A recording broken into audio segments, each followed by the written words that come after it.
মুফতি মাওলানা মুহিবুল্লাহ সাহেব আমির হেফাজত কিছুদিন আগে বললেন, জামাত ইসলামী সম্পর্কে কিছু কথা বলছেন, সবার মাথা খারাপ।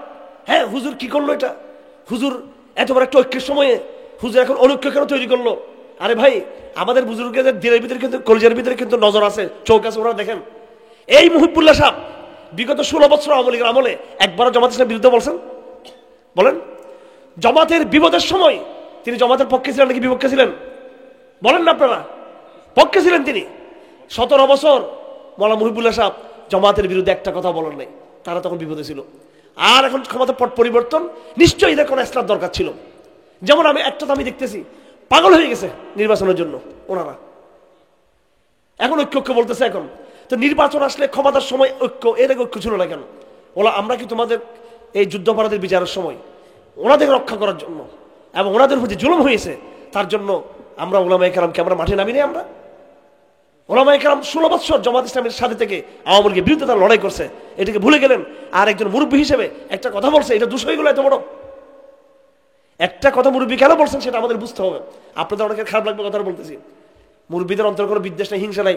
আমি এটা বলতে চাচ্ছি, ইসলাহ করেন সবাই, নিজের ইসলাহ হওয়ার দরকার, ইসলাহ হওয়া দরকার আমাদের।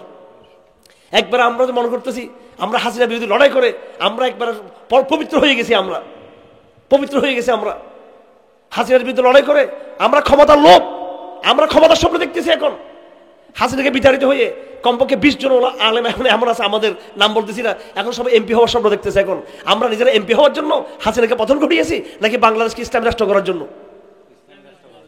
শরিয়া কায়েম করার জন্য, দ্বীনের দাওয়াত দেওয়ার জন্য? কিন্তু আলহামদুলিল্লাহ আমাদের মধ্যে এসব নাই। আমরা স্কুল, কলেজ, বিশ্ববিদ্যালয় সব জায়গায় আলহামদুলিল্লাহ আমরা সেমিনার করতেছি, আমরা দাওয়াতের স্পেসকে বের করার চেষ্টা করতেছি। আমাদের মধ্যে ক্ষমতার লোভ আমরা পছন্দ করি না। তো যাই হোক, আমি যেটা বলতে চাচ্ছিলাম যে রোগ নির্ণয় করতে হবে, সমস্যাটা চিহ্নিত করতে হবে, সমস্যা বুঝতে হবে। সমস্যা বুঝার জন্য বুঝ লাগবে। আল্লাহ পাক সুবহানাহু ওয়া তাআলা কোরআন শরীফে বলেন, ওয়া মান ইউতিল হিকমাতা ফাকাদ উতিয়া খায়রান কাসীরা। যেই ব্যক্তিকে আকল দেওয়া হয়েছে, প্রজ্ঞা, ওয়েসডম বলা হয় এটাকে, দেওয়া হয়েছে, সে অনেক অনেক মঙ্গলের মালিক। সহি জিনিস বুঝা, সহি সময় সহি কাজ করতে পারা। এখন এই সময়ে মাহমুদুর রহমান সাহেব, আল্লাহ তাকে বুঝ দিয়েছেন।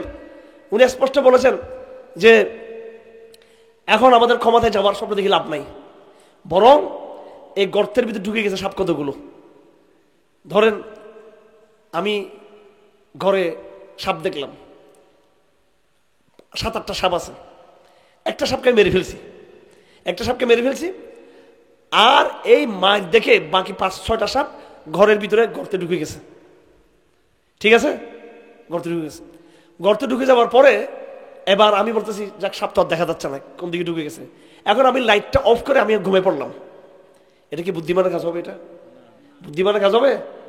হাসিনা একটা সাপ ছিল, এটা মেরে ফেললাম, চলে গেল, এটা বুঝলাম। এরপরে প্রথম আলো সাপ আস্তে করে এখন ঢুকে গেছে, এখন চুপচাপ ভদ্র হয়ে গেছে এখন, ঠিক কিনা? পুলিশের অফিসার ভদ্র হয়ে গেছে এখন, আর্মির জেনারেল ভদ্র হয়ে গেছে এখন, সাংবাদিক ভদ্র হয়ে গেছে এখন। ভদ্রলোকের অভাব নাই এখন আল্লাহ দিলে। হ্যাঁ, শাহাদাত এসপি আমার লাঠি দিয়ে পিটাইছিল স্টাফ, এখন সে কাল বসে বোর লাগিয়ে দিছে, দুনিয়া এখন কান্নাকাটি করতেছে এখন মামলা থেকে বাঁচার জন্য। আমি বললাম আমি তোমাকে মাফ করবো, আমি মাফ করবো, ঠিক আছে। আর 10 জনকে যে পিটাইছো এগুলো কে মাফ করবে? আমার টাইম মাফ করলাম, ঠিক আছে, ওগুলো কে মাফ করবো তোমারে? তুমি বরং ভিডিও বার্তা দাও, দেখা যাক। এখন ধরেন এরা ভদ্র হয়ে গেছে, আপনি এখন নিরাপদ মনে করতেছেন, এখন আমি ক্ষমতায় যেতে পারি, এখন আমি এমপি হতে পারি। হ্যাঁ, এমপি হওয়ার স্বপ্ন দেখতেছি আমি এখন। হওয়ার পরে তারপরে আপনি দেখেন খবর নাই, আপনি দেখুন চেয়ারে বসে আছেন, সাপ কিন্তু আস্তে করে বের হবে কিন্তু। এবং আমি একটা স্বপ্ন দেখেছি এরকম কিছুদিন আগে, যে বড় বড় কিছু পাথর, প্রত্যেকটা পাথরের তলে তলে অনেকগুলো বড় বড় সাপ লুকিয়ে আছে। আমার ভাইরা, আকল এবং দেমাগ দরকার, আমাদের বুঝ দরকার। তো আল্লাহ পাক সুবহানাহু ওয়া তাআলা আপনাদের সবাইকে এই মাদ্রাসার সাথে সম্পৃক্ত থাকার তৌফিক দান করুন। আমরা এমন কিছু কাজ করতে চাই ইনশাআল্লাহ আজিজ, যেই কাজগুলোতে লোক দেখানো শোনাও নাই, লোক দেখানো বড় বড় আয়োজন নাই, কিন্তু উম্মতের রোগের চিকিৎসা আছে ইনশাআল্লাহ আজিজ, উম্মতের রোগের চিকিৎসা আছে। আমি একেবারে অনেক ওষুধ দিলাম, ডিসপেন্সারে ভরে দিলাম। হ্যাঁ, আরেকজন লোক সে কিচ্ছু করলো, শুধু খালি সে পেঁপে খাচ্ছে, কাঁচা পেঁপে পানি খাচ্ছে সে। তো ওই ব্যক্তি কিন্তু জ্ঞানী, কিন্তু আমরা এমন কিছু ঔষধ সাজেস্ট করব যেগুলা এই উম্মতকে স্থায়ীভাবে বিজয় দান করবে ইনশাআল্লাহ। আপনারা যারা আছেন আপনারা তৈরি হন, আগামী দিনে আমাদের সংগ্রাম আরও বেড়ে গিয়েছে। 5 আগস্টের পরে আমাদের লড়াই শেষ হয়ে যায় নাই, আমাদের 5 আগস্টের পরে এই লড়াইটা আরও বড় হয়ে গেছে। আগে ছিল শেখ হাসিনার সাথে লড়াই, আর এখন পুরো ভারত আমাদের সামনে চলে আসছে। এখন আমি জানি না এই লড়াইয়ে এই জাতি কীভাবে এই কৌশল বিনির্মাণ করবে, জানি না। মনে রাখবেন একটা কথা আপনাদেরকে বলে দিচ্ছি, যতবার ইসলাম পরাজিত হয়েছে পৃথিবীর মাটিতে, যতবার ইসলাম মার খেয়েছে, শত্রুর আক্রমণের কারণে নয়। তাতারিদের আক্রমণ বলেন, ক্রুসেড যুদ্ধ বলেন, ব্রিটিশদের আক্রমণ বলেন, আরও যত আক্রমণ ছোট বড় যতগুলো আক্রমণ হয়েছে সবগুলো হয়েছে মুসলমানদের ভিতরে অনৈক্য, অপরিকল্পনা এবং বুঝ কম থাকার কারণে। তারা বুঝে না কি করতে হবে, সেই সময় কিন্তু আক্রমণগুলো হয়েছে। যত বেশি বুঝ থাকবে, জ্ঞান থাকবে, আকল থাকবে এবং নেতৃত্বকে মানুষ চিনতে পারবে, তত কিন্তু মুসলমানদের সুরক্ষা থাকবে। মুসলমানদের যতবার বিপর্যয় এসেছে, যতগুলো ঘটনা ঘটেছে পৃথিবীতে, যত দেশে, প্রত্যেকটা ঘটনার পিছনে এটাই দায়ী। আগামী দিনে আমরা যদি আরেকটা মায়ের খাবার যদি মুখোমুখি হয়ে থাকি, এটা এই জন্য হবে না যে ভারত শক্তিশালী, এই জন্য হবে যেহেতু কি আমরা পরস্পর কিন্তু আমরা প্ল্যানিং করতে পারি নাই, বুঝি নাই আমাদের কি করতে হবে। আল্লাহ পাক সুবহানাহু ওয়া তাআলা আমাদের তৌফিক দান করুন। আমি আর কথা দীর্ঘায়িত করবো না। এখানে আল কোরআন দারাস হয়ে থাকে প্রতি সপ্তাহে, না সাপ্তাহিক পাক্ষিক প্রতি 15 দিন পর আল কোরআন দারাস হয়ে থাকে। এলাকার যারা আছেন, আবার হাটাদারি এলাকার আশেপাশের সবাইকে বলবো, আপনারা এই দারাসে আপনারা যুক্ত হবেন। কেন যুক্ত হবেন? আপনি বছরে একদিন মাহফিলে আসছেন, শেষ।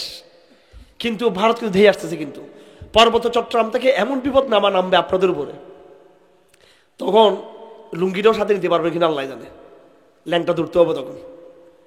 হ্যাঁ, আর চিটাং শহর দৌড় দিবেন, কই যাবেন? বঙ্গোপসাগর চিটাং শহরের কাছে, ওদিকে গিয়ে কি কই যাবেন? এখানে প্রতিরোধ করতে হবে। আপনি এই জন্য আপনি যেটা করবেন সেটা হলো আপনারা ছোট্ট মসজিদ কেন্দ্রিক মেহনত শুরু করবেন, এবং তরুণরা পরস্পর সংঘবদ্ধ থাকবে, পরস্পর তারা ঐক্যবদ্ধ থাকবে, এবং তারা দিক নির্দেশনা নেবে, এবং তারা এলমিভাবে তারা জ্ঞান অর্জন করবে, ভাষার প্রশিক্ষণ নেবে, বিভিন্ন বিষয়ভিত্তিক তারা প্রশিক্ষণ নেবে। এবং এই যে মনে করেন পার্বত্য চট্টগ্রাম, এটা নিয়ে অনেক পড়াশোনা আছে, অনেক স্টাডি আছে, এটা নিয়ে গবেষণা করতে হবে। এবং এদাত, জেহাদের প্রস্তুতি, যেটা ও আইদুল আহমদ সতাতুন, এদাত মানে পাহাড়ে গিয়ে টুসটাস ওইসব না, ফাইজলামি ওগুলো না, এই ফকিন্ডির এদাত না। এদাত বলা হয় পরিপূর্ণ এদাত, পরিপূর্ণ মানসিকভাবে। সাঁতার কাটবেন, এটা একটা এদাত। সাইকেল চালাবেন, হুন্ডা চালাবেন, এটা এদাত। কারাতে শিখবেন, এটা একটা এদাত। অর্থকে মজবুত করবেন, এটা একটা এদাত। প্রত্যেক সকালে দৌড়বেন, হাঁটবেন 2 মাইল 3 মাইল 4 মাইল, আর কয়েক পারা কোরআন মুখস্থ করবেন, এটা এদাত। হ্যাঁ, সর্বাত্মক এদাত। নিজের বডি ফিটনেস, নিজের পরিবারের, নিজের এভাবে যে আশেপাশে যারা বন্ধু বান্ধব যারা আছে, যত রকমের এলমিভাবে এদাত করান, ভাষাগতভাবে। হ্যাঁ, এইভাবে এই আপনার সুস্থতা, এটা একটা এদাত। শরীরকে সুস্থ রাখা, এটা এদাত। এবং ব্রেনকে সক্রিয় রাখা, অ্যাক্টিভ রাখা, নিজের মেধাকে সবসময় চিন্তা ভাবনা করা, কি হতে যাচ্ছে, কি হতে পারে, পড়াশোনা করা, এবং একজনকে মধ্যমণি মানা। এখানে আব্দুল গেম ফতেপুরি বসে আছে বেচারা এখানে নিচে, আলহামদুলিল্লাহ এই অঞ্চলের একজন বড় মেধাবী। আরেকজন আছেন, আমাদের আরো ভাইরা আছেন এখানে। হ্যাঁ, আলহামদুলিল্লাহ, ওদের কাছে শিখবেন, বড় ভাইদের কাছে শিখবেন, বড় পাঠচক্র করবেন, সিলেবাসের পাঠচক্র করবেন, তখন আপনি ইনশাল্লাহ অনেক কিছু শিখতে পাবেন। আমি আর কথা দীর্ঘায়িত করবো না। আল্লাহ পাক সুবহানাহু ওয়া তাআলা আমাদের আপনাদের সকলকে আগামী দিনের ইসলামের বিজয়ের মুজাহিদি কাফেলা হিসেবে, জিহাদি কাফেলা হিসেবে কবুল করার তৌফিক দান করুন। ওয়া আখিরু দাওয়ানা আলহামদুলিল্লাহি রাব্বিল আলামিন ওয়া মা আলাইনা ইল্লাল বালাগ ওয়া সাল্লাল্লাহু তাআলা আলা খাইরি খালকিহি মুহাম্মদ ওয়া আলিহি ওয়া সাহবিহি আজমাইন। আসসালামু আলাইকুম ওয়া রাহমাতুল্লাহি ওয়া বারাকাতুহু।